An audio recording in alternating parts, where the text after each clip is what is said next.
ভাইয়ের নেতৃত্বে যে সিলেট জেলা ছাত্র দলের নবগঠিত কমিটি হয়েছে, সেই কমিটির আজকে আমরা হযরত শাহজালাল রহমতুল্লাহ আলাইহির মাজার জিয়ারতের মাধ্যমে আজকে আমাদের সাংগঠনিক কার্যক্রম শুরু করলাম। শুরু করলাম।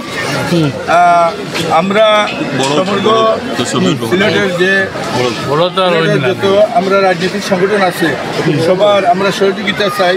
আমাদের এই সংগঠনের একটা কাঙ্ক্ষিত লক্ষ্যে পৌঁছার জন্য আমাদের সাংগঠনিক কার্যক্রম সবার সহযোগিতা চাই।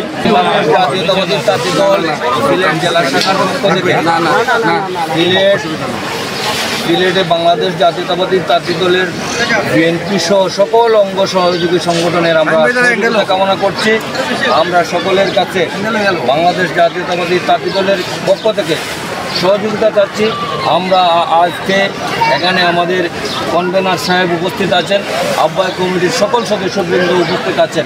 আমরা এই সিলেটবাসীর কাছে আশা রাখছি, সকলের সহযোগিতা চাচ্ছি যে আমরা আগামী দিনে বাংলাদেশ জাতীয়তাবাদী তাঁতি দলের কার্যক্রমকে ত্বরান্বিত করতে আপনাদের সহযোগিতা প্রত্যাশা করে আমি আমার কথা শেষ করছি। খুদা হাফেজ, বাংলাদেশ জিন্দাবাদ। সকলকে ধন্যবাদ।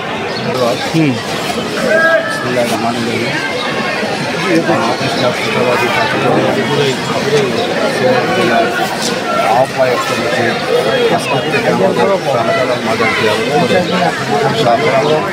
আমরা যাব। জিয়ারত করে আমরা কার্যক্রম শুরু করলাম।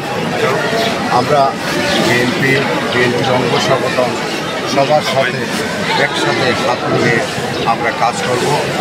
আমাদের মধ্যে কোনো ভেদাভেদ নেই।